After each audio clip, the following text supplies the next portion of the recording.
आरब। आरब का नाम आपने बहुत सुना होगा, जो चाचा ने पटक पटक के मार दिया। तो चलते हैं दोस्तों कहानी की ओर। मैं आपकी अपनी लकी पूनम, मैं आपके लिए एक सच्ची घटना लेके आई हूँ। तो जो आरब है उसके चाचा ने 8 बार उसको पटक पटक के मारा है। क्यों मारा है, किस वजह से मारा है, और क्यों वो अपने माँ के मायके में रह रही थी।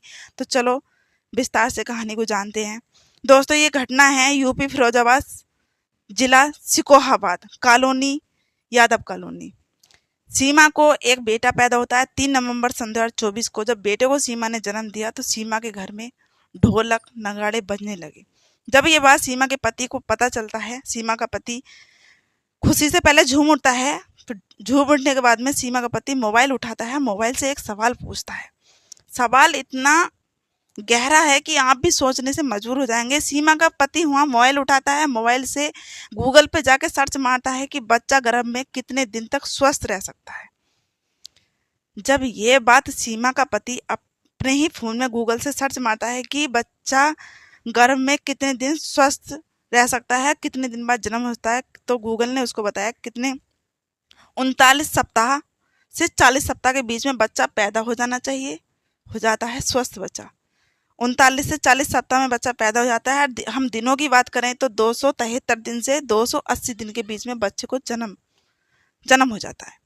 अब जब ये बात गूगल उसको बता देता है कि 39 से 40 सप्ताह लगते हैं और 273 दिन से 280 दिन लगते हैं एक बच्चा स्वस्थ पैदा होने में, यहाँ ये बात सुन के जो सीमा का पति होता है, जो बच्चे का बाप होता है, वो थोड़ा सा शौक हो जाता है। और वो अपने मन में ये ठानने लगता है कि हमारी हमारी शादी को ओनली 8 महीने 16 दिन हुए हैं और हमारे घर बच्चा जन्म ले लिया है।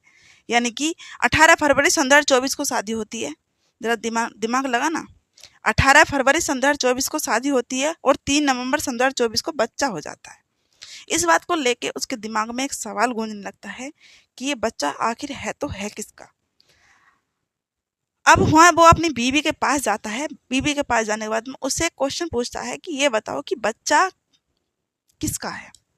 वो सुनती है, जहाँ खुशियों का मौका था वहाँ मातम सा छाने लगता है और वहाँ पे बहुत शौक हो जाती है सीमा और बोलने लगती है कि बच्चा आप ही का है, बच्चा किसी का भी नहीं है। यहाँ पे दोबारा वो पूछता है कि बताओ बच्चा किसका है।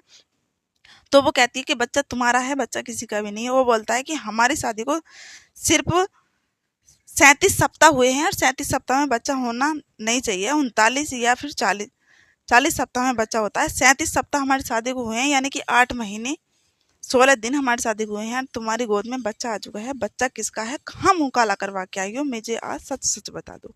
जब ये बात बार बार पूछता है, वहाँ पे सीमा थोड़ी सी हैरान हो जाती है। दोनों के बीच में विवाद यानी कि लड़ाई होनी शुरू हो जाती है। इसी बात को लेकर उन दोनों में लड़ाई शुरू हो जाती है। सन 2025 लग जाती है। 25 नवंबर में जब बच्चा पैदा हुआ फरवरी, ठीक है, और सन 2025 में मतलब जनवरी फरवरी में इन दोनों में बहुत तेजी से लड़ाई होने लगती है। बच्चे की परवरिश अच्छे से चल रही थी और वहाँ उन दोनों के बीच में, पति पत्नी के बीच में जब एक विवाद होता है तो उसको कोई भी नहीं सुलझा सकता।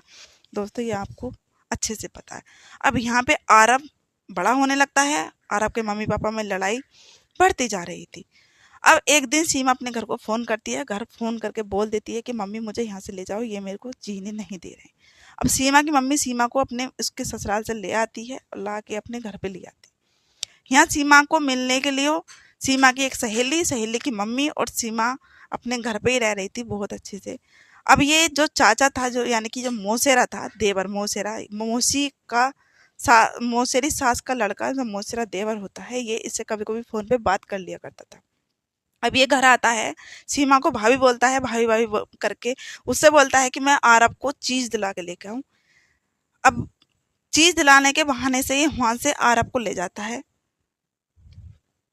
आरब को जब घर से ले जाता है, उसको आरब को वो उनमें पहले बात सिलसिला हो चुका था। आरब को वो 8 बार पटक के मारता है ज़मीन में। जब आरब आरब की जब तक हड्डी हड्डी ना टूट जाती और आरब दुनिया से न चला जाता, जब तक वो सांस नहीं छोड़ देता, जब तक उसको मारता है। 37 सेकंड में उसने 8 बार अरब को नीचे जमीन में दे दे के मारा था। वहां पे लगे सीसीटीवी कैमरे में ये बताया जा रहा है कि अरब को उसने 37 सेकंड में 8 बार पटक के मारा है।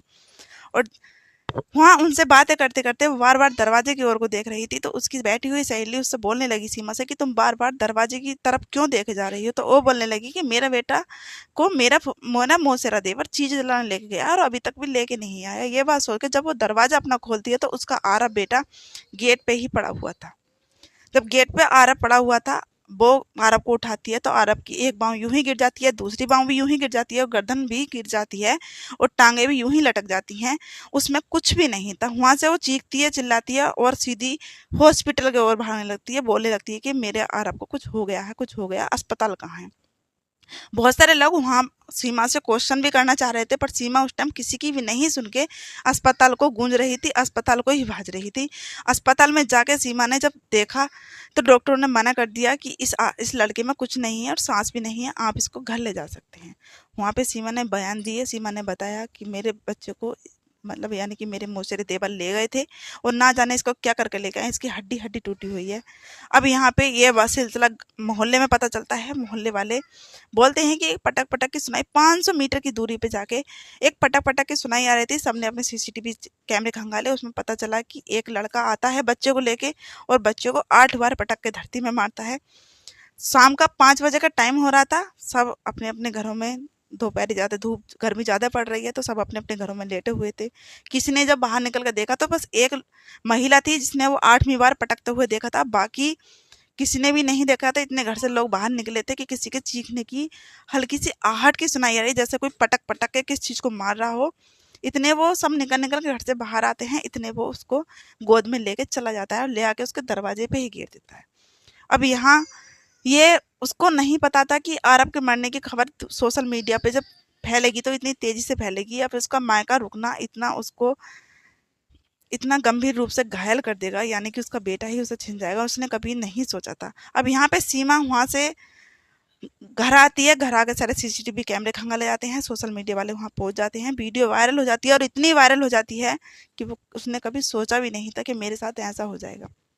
अब बच्चे को वहां पे सोशल मीडिया वाले जब पहुंचते हैं तो बच्चे के फोटो वोटो लिए जाते हैं, बच्चे को दफनाया जाता है। जो भी कार्यक्रम होता है वो बच्चे के साथ किया जाता है। अब बात आती है कि ये ससुराल से मायके में क्यों रुकी हुई थी। इसका कारण सिर्फ आज सीमा कि बच्चा इतनी जल्दी नहीं होता तो दोनों के बीच में विवाद नहीं होता। ऐसा हो सकता है कि बच्चा 7वें महीने में हो जाता है, पर विवाद कुछ लंबा ही हो गया था, पूरे टाइम में बचा हुआ था। बच्चा 4 सप्ताह पहले हुआ था। इस वजह से उसके पति के दिमाग में एक शक आया था। शक की वजह से ही वो अपने मायके रुकी हुई थी।